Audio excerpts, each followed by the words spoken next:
how much of what you're selling has the element of this is a Black business? And why is that important?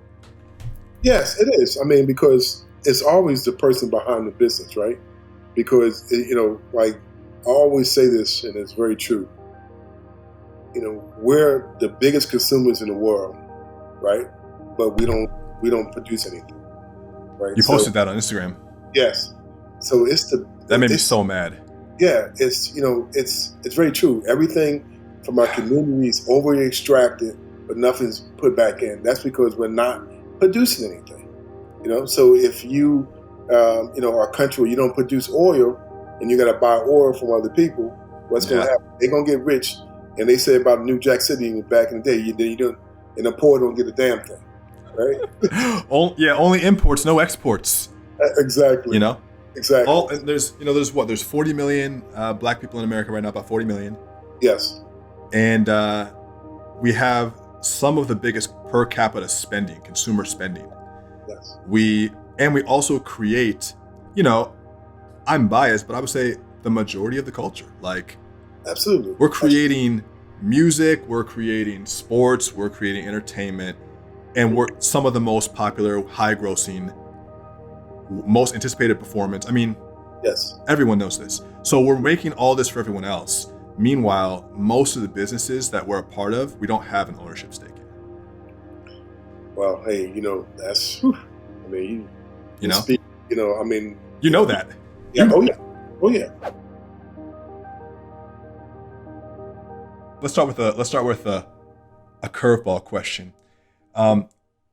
Is entrepreneurship for everybody? James Lindsay, is entrepreneurship for everybody? No, not at all. No.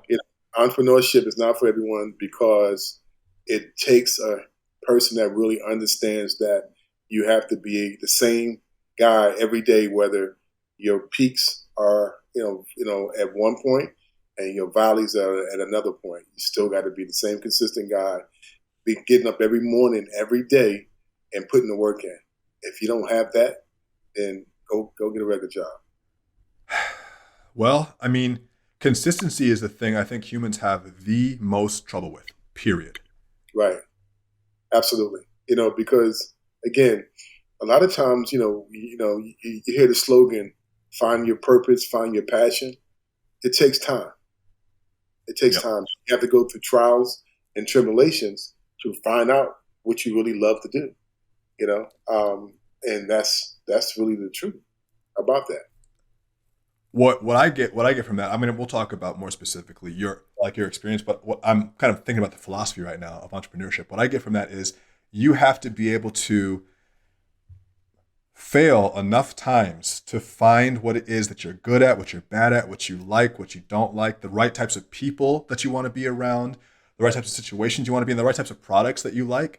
And you have to be able to do that enough, to grow enough over a long enough period of time to find the thing that you can be successful at. And most people don't have the wherewithal to withstand that many years of trials and tribulations, finding yourself, doing the work, getting fucked up, to get to the result. But everyone wants the result. That's what I heard.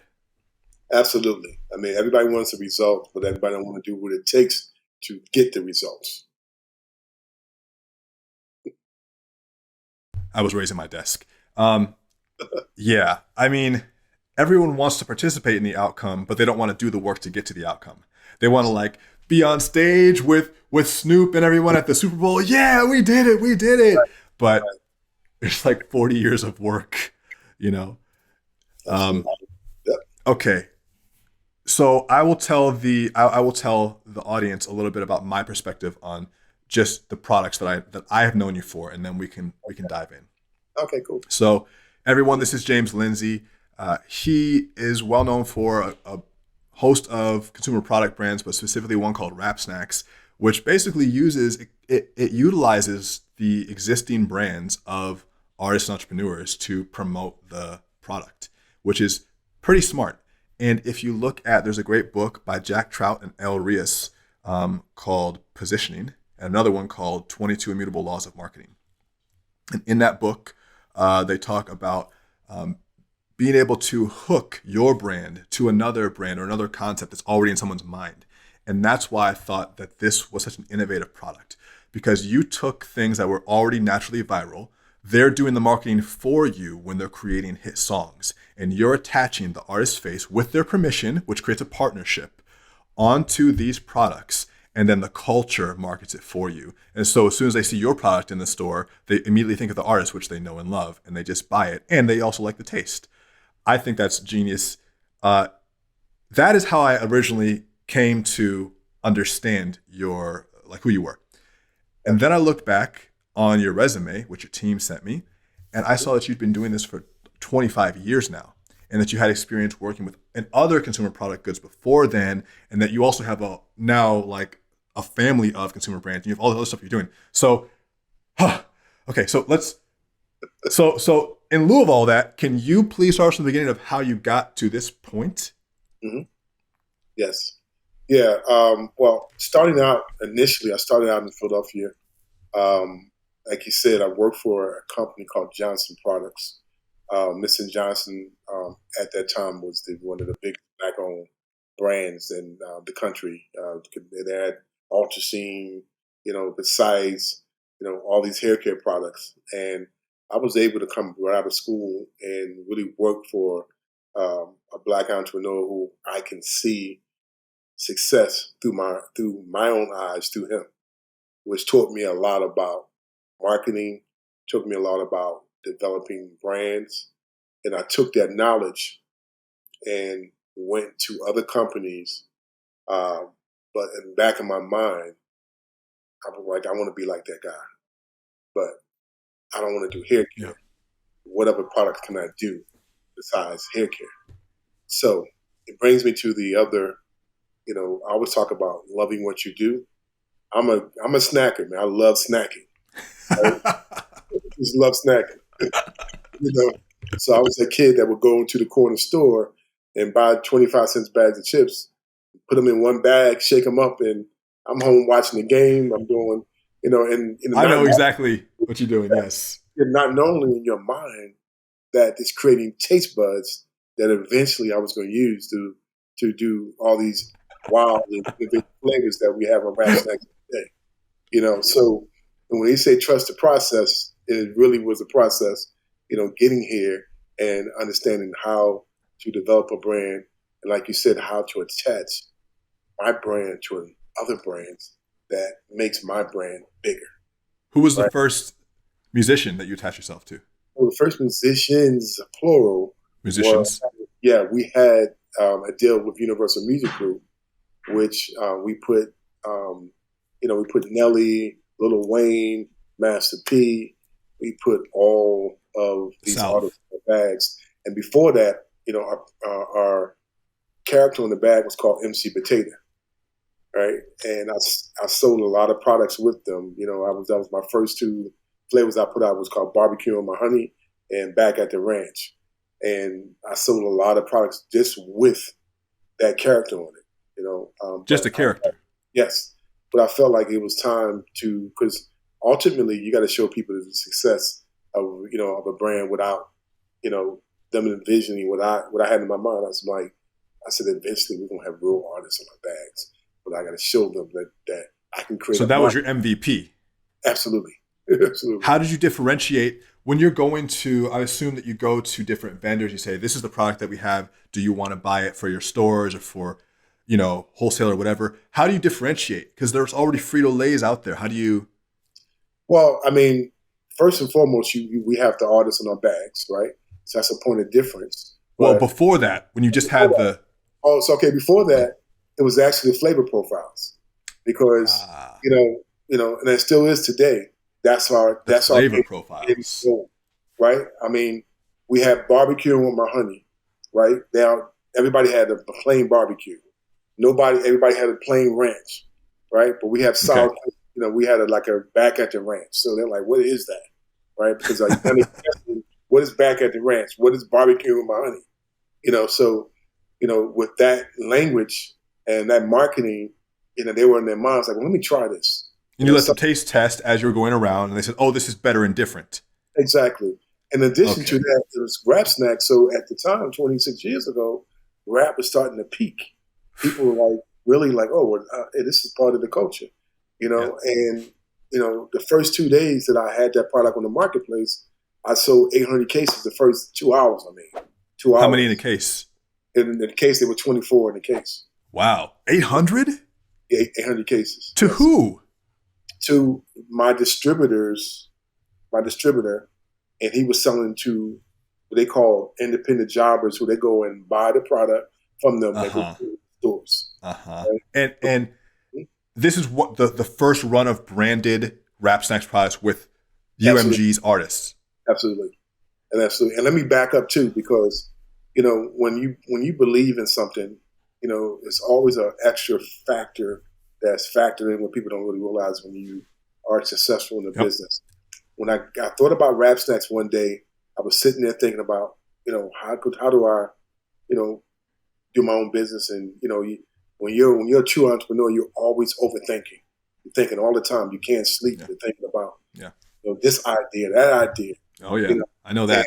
and I always tell people, let the ideas flow, because the one that's going to resonate with you is really the idea that you should go with. So I got up the next day. I called this company called Nibbles and Gibbles, and a guy named Bob Foreigner answered the phone. He was like a 65-year-old white guy, and he knew nothing about hip hop. But I said, hey, I got this great idea, Bob. I want to make a brand called Rap Snacks, and I want you to make it for me. They did private label at the time. And he goes, James, I know nothing about hip hop, but it sounds like a great idea to me. Come see me tomorrow. Right? I went to see this guy the next day, and he said, well, James, you're going to need money for packaging. You're going to need money, for boxes, and we can't front you, any money on this, because we don't know whether it's going to be successful. So I had to go back to my friends and family that raised $40,000 at the time. 40,000 for the MVP. Yes, yes. Okay. And then what does that cover? That covered, my first orders. That covered the packaging that I had to pay for, the boxes, the seasoning, everything. Mm-hmm. How many units is that? Well, I said it was 800 cases, so it was 800 cases. Yeah. Yep. Okay. So did you already sell them out before you put the order in? No. I just talked it up. I told the guys I got something coming. I gave them information. I had a meeting with some of the distributors before. I did pre-sell it, but they didn't commit to it. I just told them, hey, I got something that's different. But when it first came in, and once they taste the product, they were like, oh, wow, this is really different. It's good. They have to taste it. Yeah, with this type of product, they have to taste it. Yes. So took that out, man, and it was history. From there, it was really. I knew I had something. Like, okay, I got something. How much of the element of it is, and I always wanted this too, because I have a business that's it's a consumer product business, and we're not marketing it as I'll even show you here. I have it. I can show you. I'm putting it on my desk. Let me see here. Now you're seeing the if I was 6 inches shorter, you'd see this is what it would look like. This is one of our products. Let's see if I can show you this. Right, we'll edit that out. So this is called Strength of Seduction, and this is a couples workout DVD program. And really? Yeah, so it's designed for couples to get in shape, build intimacy, burn calories. We have a book that goes with it. We have an app. And we don't market it as like this is for black couples, but we show black people. It's clearly a black product. Absolutely. How much of the, and by the way, people still buy DVDs. A lot of DVDs. Absolutely. Which is so funny. Yes, they do. What the fuck? And but my question to you is, how much of what you're selling has the element of this is a black business? Mm-hmm. And is that important? Yes, it is. I mean, because it's always the person behind the business, right? Because like I always say this, and it's very true. We're the biggest consumers in the world, right? But we don't produce anything, right? You posted that on Instagram. Yes. So that made me so mad. Yeah, it's very true. Everything from our community is over extracted, but nothing's put back in. That's because we're not producing anything. So if you are a country where you don't produce oil and you got to buy oil from other people, what's going to happen? They're going to get rich. And they say about New Jack City back in the day, you don't, and the poor don't get a damn thing. right? Only imports, no exports. Exactly. You know, Exactly. and there's 40 million black people in America right now, about 40 million, Yes. and we have some of the biggest per capita spending, consumer spending. Yes. We also create, you know, I'm biased, but I would say the majority of the culture. Like Absolutely. we're creating music, we're creating sports, we're creating entertainment, and we're some of the most popular, high grossing, most anticipated performance. I mean, Yes. everyone knows this. So we're making all this for everyone else. Meanwhile, most of the businesses that we're a part of, we don't have an ownership stake in. Well, hey, that's. Whew. I mean, You know, speak. I mean, you know that. yeah. You know Oh yeah. Oh yeah. You know, you know that. even the artists I've worked with, they'll tell you. Meek will tell you about this. I preach to him. Take half the money, get half an ownership. But get ownership. Now today he's like, James, you did tell me that. I'm telling you because, the value of money won't have the same value 10 years later. But they want you to take the money. Right, they want you to take the money. They want you to take it. That's debate. That's debate. Yeah. Right? But the value of a company and a brand will live longer than artists, everybody else out here in the marketplace. I mean, I saw this just in person. I released a book with Random House, so it's a major publishing company, and just similar to a music company. They have ownership over the intellectual property. Basically, they own it, and so I thought I was getting a good deal. I mean, I don't regret doing it with them, but I thought I was getting a good deal. I got a 6-figure book deal. They're going to give me $165K to do my first book. I'm young. I'm thinking this is amazing. But I'm doing all the pushing. I'm growing the social media. I have the email list. I have all the leverage, right? Except that they're cutting the check and they're producing the thing. So I go and I launch it and it crushes. And the numbers, if you were to do a per book, per sale number, they paid me $150. By the way, they paid me this $150 over 2 years. Over 2 years, they paid me this $150, this $165 over 2 years. Yeah. And I would have made the first week $600K. Just the first week. Just the first week, if I had kept the ownership of that book. And it still sells every day. And they put it in bookstores. So I'm happy for the distribution of my name, but I lost on that. Now I know. Yeah, but now you know. So I always tell people, whoops. This is right. This is important. You lost on that, but you learned on the next one. Right? It was worth the money to learn. Right. And that same one gave you enough head start that your next book, you can basically name your tune. Exactly. I mean, so it's good in every bad lesson that you learn. For sure. And, but it's just something to look at when we think about, too, just the ownership within the community. It's like making sure that we're intentionally building things and that we have something to give our families. I know for me, I'm having to start now in this generation thinking, what am I going to leave for the people after me? Because I don't have nothing was given to me. Nothing. It's all from zero. And I have a lot of friends, and it's just not their fault, but they have a lot given to them. A lot. Like they start at plus 10. They start with portfolios. They start with homes. They start with money, endowments, and I'm just like, damn, like I didn't even know what credit was, Oh, yeah. I mean, I had to learn all of that. Yeah, that's the issue we have as, Afro-Americans in this country, especially this generation that we're talking about, because, again, we started from nothing, and we're still starting from nothing because, again, you have that 2% of people that, like you said, they have, endowments, they have, nice. They got a whole system set up that they're born into. Absolutely. Yeah. It's pretty deep. We can talk about I like to talk about this on the podcast because I like to bring some awareness to it. Even I was, what was I talking about?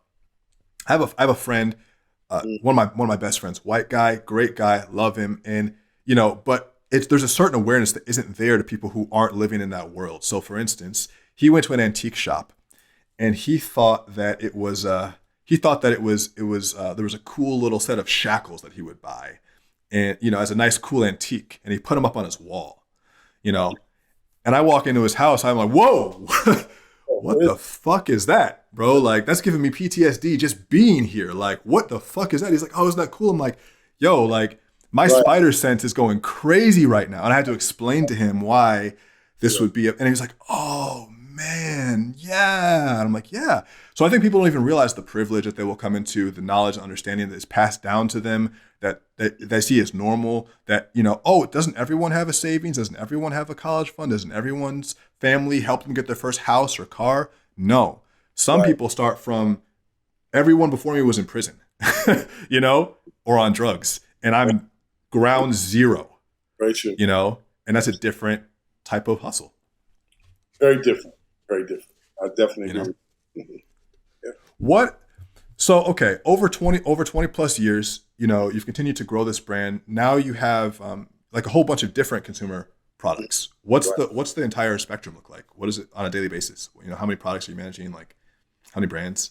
Yeah. Well, we have the Rap Snacks brand. I own another brand called Mr. G, which is out of Philadelphia.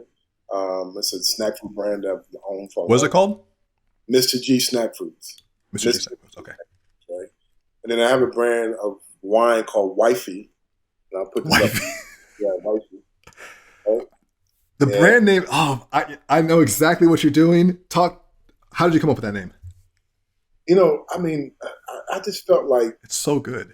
I felt like the women that are that true, trailblazer that really are out here in the community, that are here working, that they are really the true wifeys out here.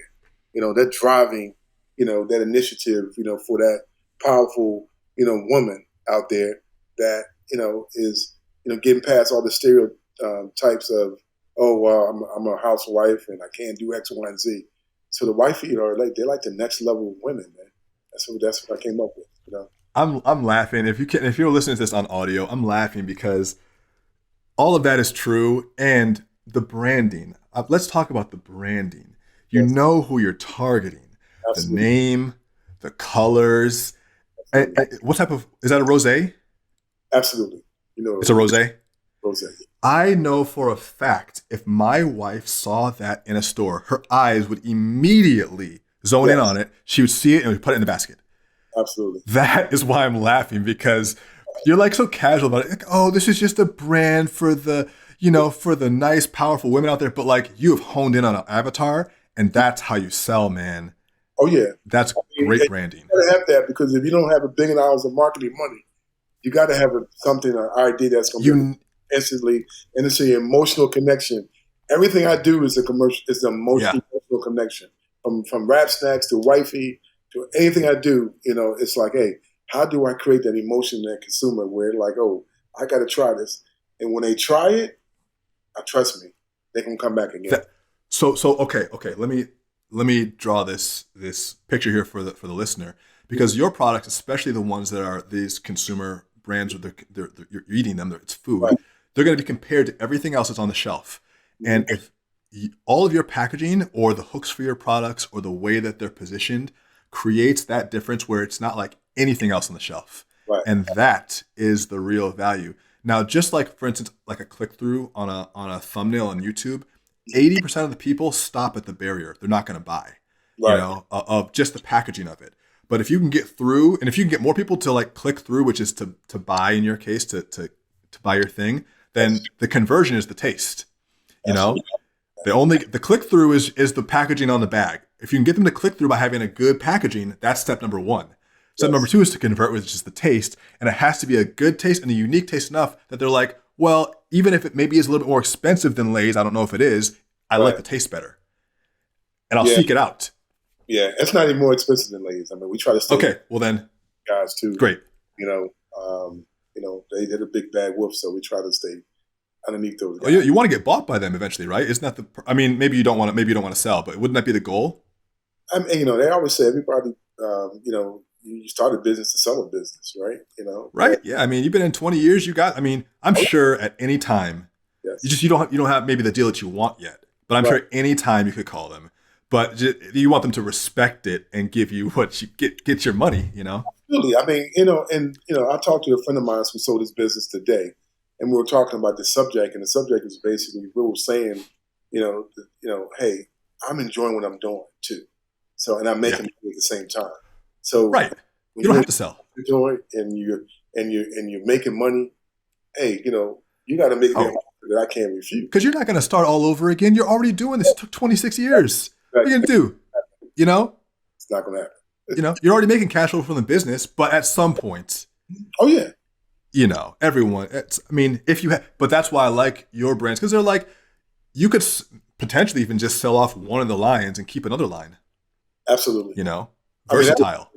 that's why we have different sub brands. Mm-hmm. We got the new lemonade that we started. It's the Yep. ooey Ah, lemonade. yeah. Oh, Yeah, yeah. Is that Little Baby? yes, little baby on the ooey lemonade. I mean, Rap Snacks, ooey.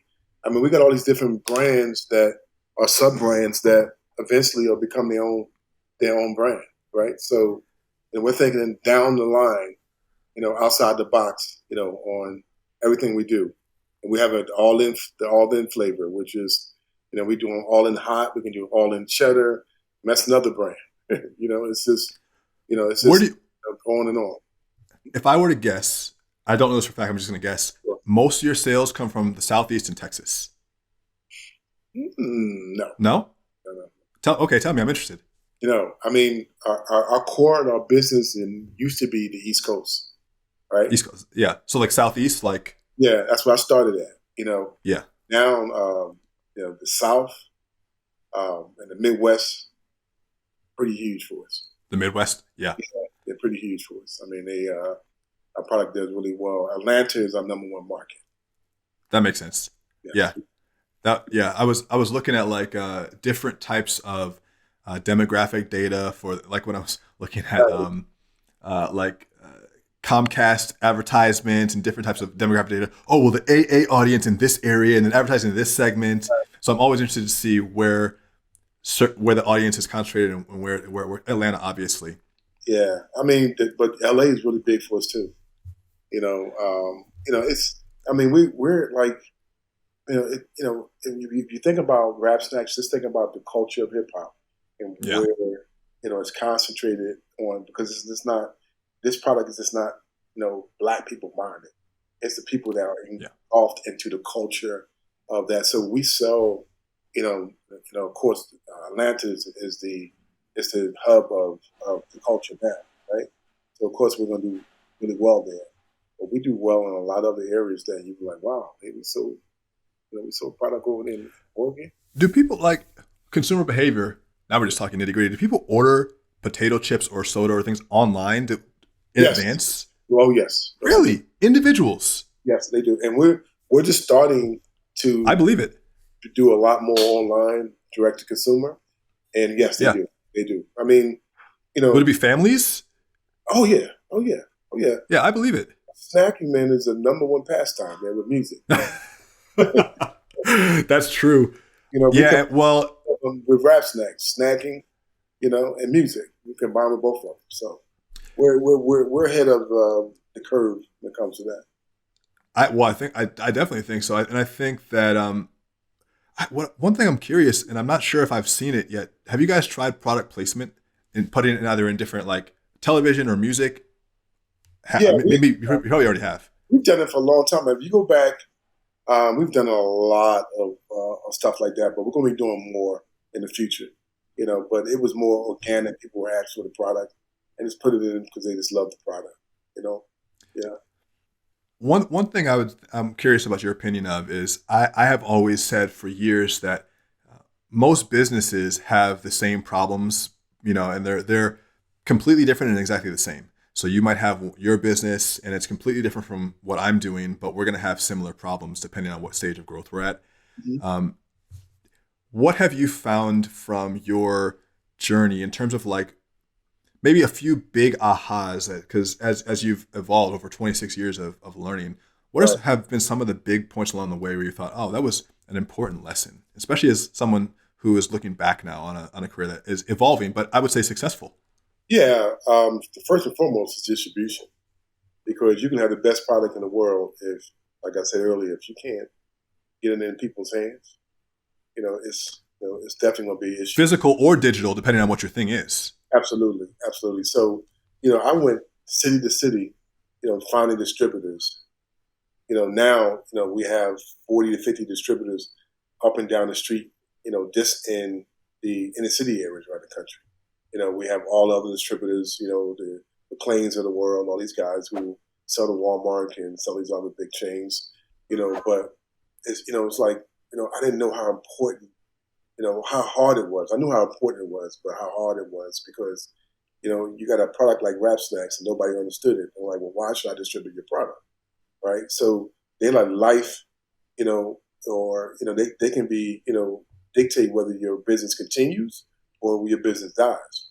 And most of people in the culture, they start these businesses, but they don't have distribution. So they go to, do publishing like you did, and they go to these other companies and they give them these deals like, oh, you think you got a lot of money, blah, blah, blah, and you got to go through this distribution platform because there's no other no other distribution platform, not no other black distribution platforms, so, that's where we get confused. That was my biggest, lesson. Like, hey, I got to establish this distribution, and that's going to be the key, not only for Rap Snacks, but for any other products that I bring behind that, because it's something that people don't have.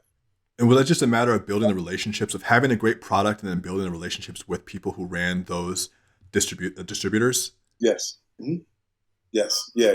Calling them up and saying, hello, I'm James Lindsay. I'm new here. Yes. I have a product. It's pretty good. Would you like to try it? Oh, you can't do it today? I'll call you tomorrow.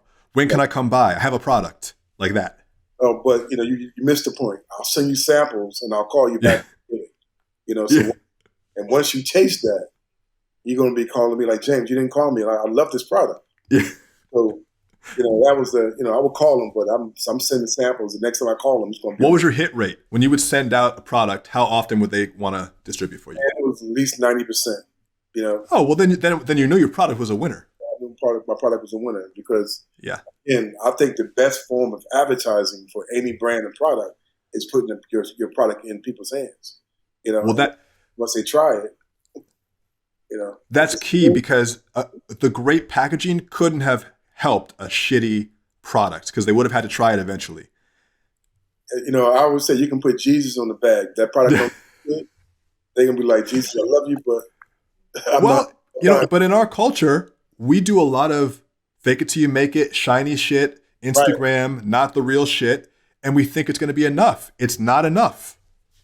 Yeah, that's because again they don't have the knowledge to know that what facilitate repeat business is actually what's inside of the bag or what's the nitty gritty of your product. Yes. So they're just trying to get on and I have a business, but don't really understand what the secret sauce is.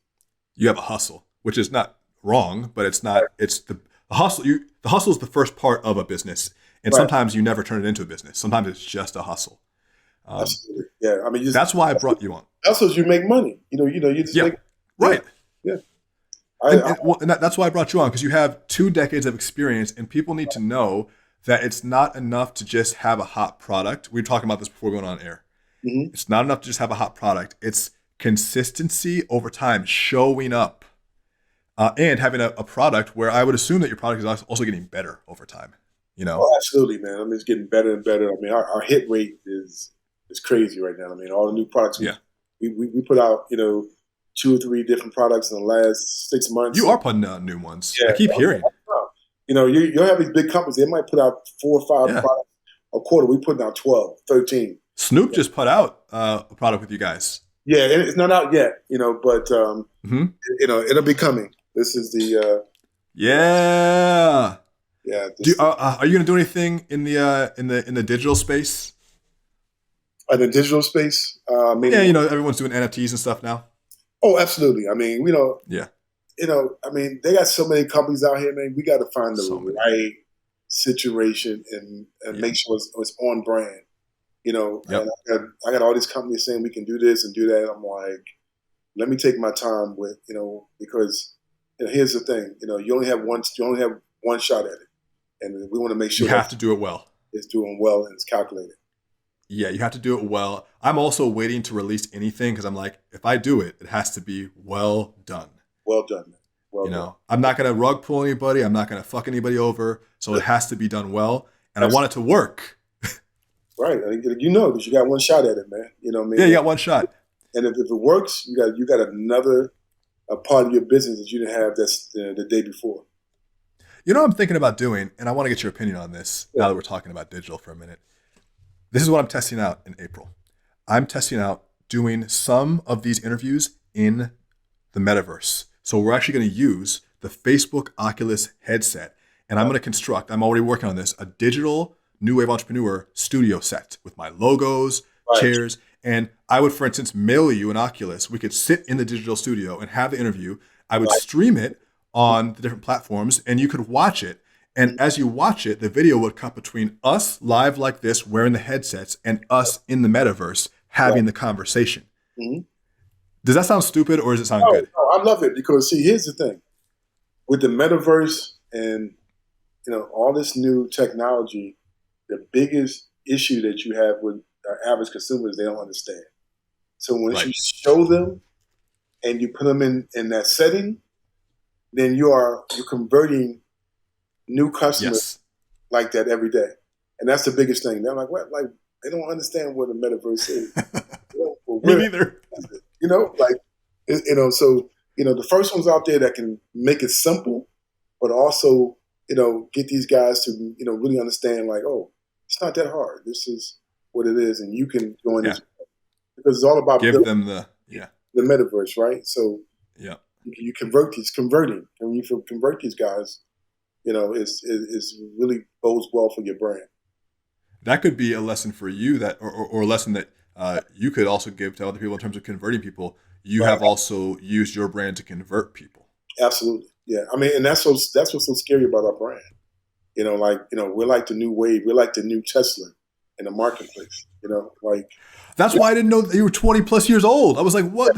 yes, What? yes, That's yeah. older than I thought, which is good. I rebranded the brand 6 years ago. So, like I tell people, it's like we're a 6-year-old company, but we're actually been in business for 26 years. So, but it feels like this is a brand new company. And What brand were you before this 6 years ago? we were Rap Snacks, but I'm saying Right. when we rebranded it, that's when it really took off. When I Right. rebranded Right. 6 years ago, Yeah. it's like it really did I put new artists on it, Yep. up-to-date artists. We had the Migos when they were first doing Bad and Bougie. So it was Yep. really, we were like, timing couldn't have been better. They did a song called Get This Up a Bag of Rap Snacks, Rap Jingle, and that went viral. And then, once we had that exposure, it was up to me to get the distribution and also, Yep. keep bringing out artists, different flavor profiles to really get to where we're at today. And we still have a ways to go, but I mean, we really have, experienced tremendous growth in the last couple of years. What would you say? What would you say has surprised you most about? I guess. What would you say has surprised you most about your journey? Like, has something been harder than you anticipated? Like, what has been shocking to you about the journey in entrepreneurship? I think once I started hitting them valleys, right? It was always something in my mind like, wow, this is getting hard. But it was always something that came just in time to be like, oh wow, man, you still have the opportunity to take this where you want to take it at. Right? So what was so surprising about me is that my journey is like, hey, it was always that time when I was feeling like I was like wasn't going to do anything, it wasn't going fast enough, that something happened that made me be like, oh, well, this, I need to keep going. This is really going to happen, and that's just like, this is the wave of energy, man, that you have if you're doing something every day. And the same thing, eventually, you're going to be successful at it. It's just, it might take 5 years, it might take 10 years, it might take 25 years, but if you're consistently getting up every day and doing that, trust me, man, and you enjoy it because I love what I do. I would say there's a powerful image of this. There's the first one where it's the two diamond miners, and one is just seconds from the diamond and about to break through, and the other one is in the same place but is now discouraged and is turning around. Mm-hmm. It's the idea of being able to persist long enough for a breakthrough, Right. One note I want to make to listeners is it's like, for this is not just my own experience. I can only speak from my own experience, but luck and persistence go hand in hand. If you're lucky early, which some people are, and it causes us who are watching to have a skewed sense of how long things take. Mm-hmm. When you're lucky early, Right. even if you're lucky early, you have to have persistence to be able to maintain that luck. Right. Otherwise, the luck goes away. Mm-hmm. Whether it's money, whether it's fame, whether it's success. Right. You can't, you have to capture lightning in a bottle, then develop a process. Mm-hmm. Now, sometimes you're not lucky early.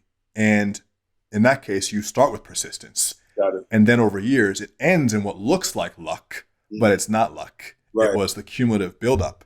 And that leads me to my second, I'm like making a long point now, leads me to my second point, which is the idea of a water dripping on a stone and it finally cracking and it not being the last drop, but the 1,000 drops before that crack the stone. Mm-hmm. So I'm just trying to give you some imagery. Oh, yeah, absolutely. Persistence. Absolutely. You know? I get it. Mm-hmm. Absolutely. I mean, it makes total sense. Yes. Okay. What would be? I'm trying to ask you some very Anderson Cooper questions. Sure. As we wrap here. Okay. What would be your advice to someone who I think, like a lot of people, are maybe unsure of how to find what it is that they're passionate about in life? Right. Because, well, I'll let you fill in the blank. Yeah. So make a list of some of the things you enjoy doing. Mm-hmm. Right. You make a list of, hey, I enjoy, creating things. I enjoy, doing X, Y, and Z. Make that list and go down of it and think about, okay, how can I start a business? Is what I enjoy doing, but find a way to start a business that you enjoy doing that may be unique and different from what other people are doing out in the marketplace, right? Mm-hmm. And when you do that, you solve a couple of issues. One, that you're working every day and you're enjoying it. It's not like you're not working it. It's just, it's like getting up in the morning like, wow, I got to do this. I got to take a shower. I got to, just brush my teeth. It's something that you do every day, right? As I said earlier, and number two is that now you find a uniqueness in what you love, right? It's very important. My uniqueness and what I loved was creating snack foods, eating snack food, right? It's this simple, very simple, but, whether I found it, whether it was, well thought out or it was just something that was meant to be, I found my niche and my purpose. And you got to spend time on finding that.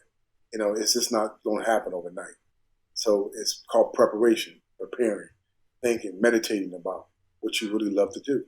And when you do that, you're going to find a niche. I mean, it's not like if you just one of them guys or you just sitting in the house every day not doing anything, then it might be a little hard for you. But, Well, one thing I think is practical, and I really recommend it because I think that you have, not trying to be, too overzealous with the praise, but I think you have an understated apprehension of the marketing that you're doing.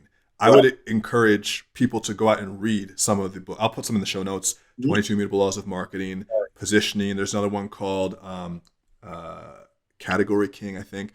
But what has made your brand so successful is the twofold approach of one, having really strong marketing hooks. Obviously, timing comes with it. It's a very good time in hip hop right now, and that's important to note. Yeah, it is. But there are other trends that are happening in the world that you as a listener could attach yourself to, and you have to have a sound product, but it helps to be attached to a rising ship. Absolutely, yes. So yeah, that's what all I would say is that as you're giving these points, you found what you love, but also you combine. It was the way you twisted it. Absolutely. It wasn't just the snack. Yeah. It was a point of difference, as I say all the time. Really, it's a strong one. Yes, absolutely. I mean, and it has to be strong to be successful. Because it does. There are millions of people out here who are they fail every day in what they're doing. And also remember as you're listening too, you can have if you have a tiny sliver of a huge market, it's a lot of money. Better believe it. Better believe it. Yeah. When you're moving tens of thousands of units. Yes. Yeah. I never said that I'm going to go and capture the whole snack food market. I just said, give me a You don't need to. small piece of it, and I'm incremental to the category as well. I'm not saying Uh-huh. that if someone bought me or whatever, that my brand will be, cannibalizing their brand. No, it wouldn't. No. Well, the thing is, yeah, you're my friend Daniel Leslie.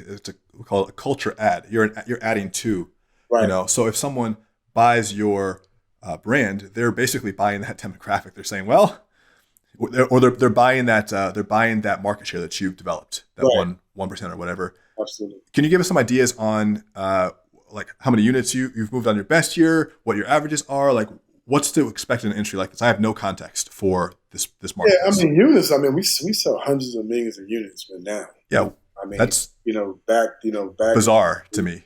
yeah, back in the day, we were selling 100,000, units, a week, and but now, I mean, we sell, a lot of units, vast over, several SKUs and products we sell every day, and we're selling more. I mean, we're growing, pretty quick. So yeah, You've moved hundreds of millions of units. yes, oh, yeah, That's bizarre to me. That just seems out otherworldly. yes. So someone has consumed that many of your potato chips. Is that what you're saying? Yeah, over a period of time, not per year, but over a period. That's think of the collective amount of chips that you've added to. Yes, You love snacks so much that yes. you have rained chips on the world, Oh yes, yeah. On the universe. on the universe. You put hundreds of that. You were an inspiration, sir. Thank you. I appreciate that. You have really spread your love. I love it, man. I love it. I'm gonna put. I feel like we should have. I should have been eating. I should have been better product placing this, That's all right. but it's okay. I'm always telling the better product. This is the, Yeah. this is the little baby all in hot new item coming out. This is an all in flavor. Yes. Yeah. Yes. You got salt and vinegar, barbecue, onion, garlic, and more. It says, I love Lil Baby. You know what Should I I mean? ask you about your favorites? Is it playing favorites if I ask you? Say again? Is it playing favorites if I ask you about your favorites? Should No, I ask you? No. What do you like? My favorite is all of them. I knew you were going to say something like that. I knew that. Well, I want to try a variety pack. I know you have some variety packs on there. I'll do like a review. It'll be a funny review. I'm sure I'll like them all. Yeah. I just like chips. Man, look, if you like, we're going to give you an array of flavor profiles, and Yeah. you I'm going to like them all. You got to eat them one at a time so you can get the full, understanding of what's in these flavor profiles, man. Like I said, our flavors are humdingers, man. It's amazing. It's different. I've heard You know what I'm saying? Yeah. that in every 1,000th bag, there's a small piece of each wrapper in the bag. So a small piece of Lil Baby's hair in the bag, or a piece of his fingernail. Is that true? No, not at all. Okay. That must have just been on Reddit. I heard that. No, not at all. Come on. Damn. Yeah. Maybe it was just my fingernail. Yeah, they'll probably say his phone number's in there too. So. Yeah. Christ had the body of Christ. He give it out every day at Mass, Catholic Mass. Why can't you have the body of Busta? There you go. You know? There you go.